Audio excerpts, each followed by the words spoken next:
Assalamualaikum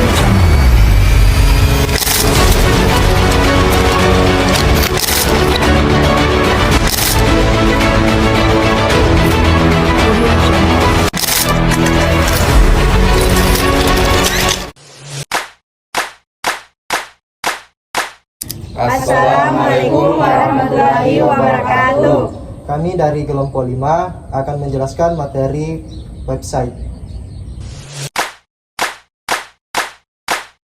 Ini saya akan menjelaskan apa itu pengertian dari website dan apa itu definisi dari website. Pengertian dari website adalah kumpulan halaman web yang saling terhubung dan dapat diakses melalui internet menggunakan sebuah domain atau URL tertentu.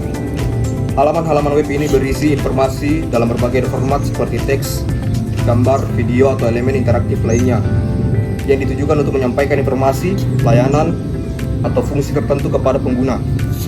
Kita masuk di bagian definisi website.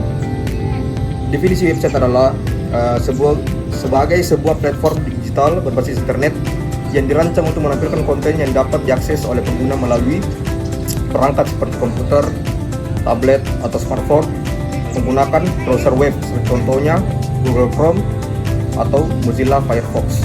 Terima kasih. Baik, selanjutnya di sini saya akan membacakan sejarah website.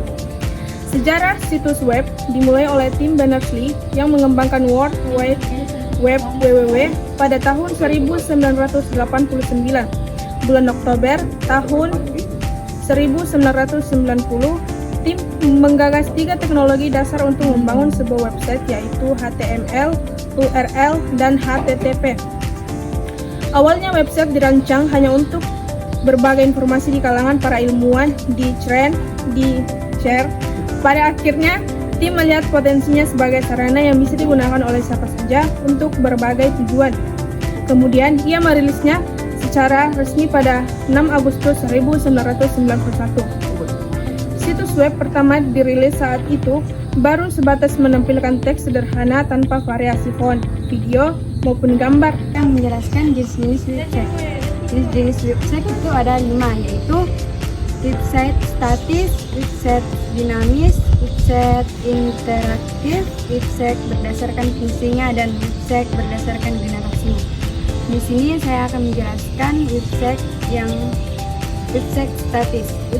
Website yang kontennya jarang berubah dan tidak bergantungan pada pengguna. Contohnya, website statis adalah website pribadi, profil perusahaan, dan landing page. Yang kedua, website dinamis. Website yang kontennya selalu berubah seperti website toko online dan website internet banking. Dan dinamis memiliki tampilan yang lebih interaktif seperti kolom komentar, kolom pencarian, dan filter. Website interaktif yang dirancang untuk memungkinkan interaksi dan obrolan antara pengguna seperti sosial media. Contohnya, website interaktif adalah Facebook, Instagram, dan Twitter. Website berdasarkan fungsinya, diantaranya website perusahaan, website komunitas, website berita, blog pribadi, dan portfolio. Yang terakhir, website berdasarkan generasinya. Website berdasarkan generasinya diantaranya web 1.0, web 2.0, dan web 3.0. Baik, selanjutnya unsur-unsur website. Nah, unsur-unsur website ini terbagi menjadi 5. Yang pertama itu website hosting, ada website domain, website URL, website desain, website konten. Nah, yang pertama itu website hosting. Nah, hosting adalah tempat yang menyediakan infrastruktur yang dibutuhkan pemilik situs untuk menyimpan, mengelola, dan mengonlinekan website. Selain infrastruktur, sebagian besar web host juga menangani semua aspek teknis maintenance website, seperti menerapkan langkah-langkah keamanan, menjaga web server tetap berjalan, dan memastikan website Anda bisa dikunjungi tanpa hambatan oleh siapapun dan dari manapun. Contoh gambar website seperti ini. Kemudian kita masuk pada website domain. Nah, website domain adalah nama khusus yang digunakan pengunjung untuk mengakses website secara online. nama domain yang menarik akan membantu pengunjung mengingat website Anda dengan lebih mudah. Oleh karena itu, Anda wajib memilih nama domain yang tepat untuk memastikan situs Anda memberikan hasil yang optimal. Berikut adalah tips membuat nama domain yang baik untuk website. Yang pertama, panjang karakter. Kemudian, mudah diingat dan dieja.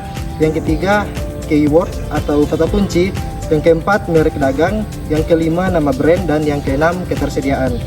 Kemudian, berikut adalah contoh nama domain di kolom alamat browser seperti ini. Kemudian ada website URL atau Uniform Resort Locator, adalah alamat virtual untuk semua hal yang ada di internet yang bisa mencakup halaman web, gambar, video, atau bahkan dokumen. Biasanya URL terdiri dari beberapa bagian seperti protokol, nama domain, ekstensi, dan path atau jalur. Contohnya berikut adalah URL artikel ini. Nah, berikut detailnya. Yang pertama ada seperti ini, dan yang kedua ada ini, dan yang ketiga ada yang ini. Nah, ada pun beberapa cara untuk mengunjungi URL. Yang pertama, memasukkan URL pada kolom alamat browser. Yang kedua, menemukan halaman menggunakan mesin pencari. Yang ketiga, mengklik link internal atau eksternal yang ada dalam halaman atau dokumen. Kemudian, website desain. Nah, didesain yang menarik secara visual dan berfungsi lancar tanpa masalah, bisa mendorong pengunjung untuk melihat-lihat situs Anda lebih jauh, atau bahkan menjadi pengunjung setia. Oleh karena itu, apabila akan membuat website desain, web ada area yang wajib Anda beri perhatian lebih. Kemudian yang terakhir ada website konten. Nah, konten adalah informasi yang Anda sajikan di website untuk membantu mengarahkan atau memengaruhi pengunjung melakukan tindakan tertentu. Informasi ini bisa berupa teks, gambar, video, atau rekaman audio. Sama halnya dengan desain. Konten yang baik adalah konten yang mampu menarik pengunjung, membuat mereka betah berlama-lama, membuat website Anda atau bahkan berkunjung kembali. Nah, itulah penjelasan unsur-unsur website. Terima kasih. Baik, di sini saya akan menjelaskan tentang manfaat website. Nah, dalam kehidupan kita beberapa manfaat umum website yaitu: 1. Membangun personal branding. Mulai dari menampilkan hasil karya hingga foto profil. Website kemungkinan semua orang mengetahui siapa Anda dan keahlian yang dimiliki. Yang kedua, meningkatkan kepercayaan pelanggan.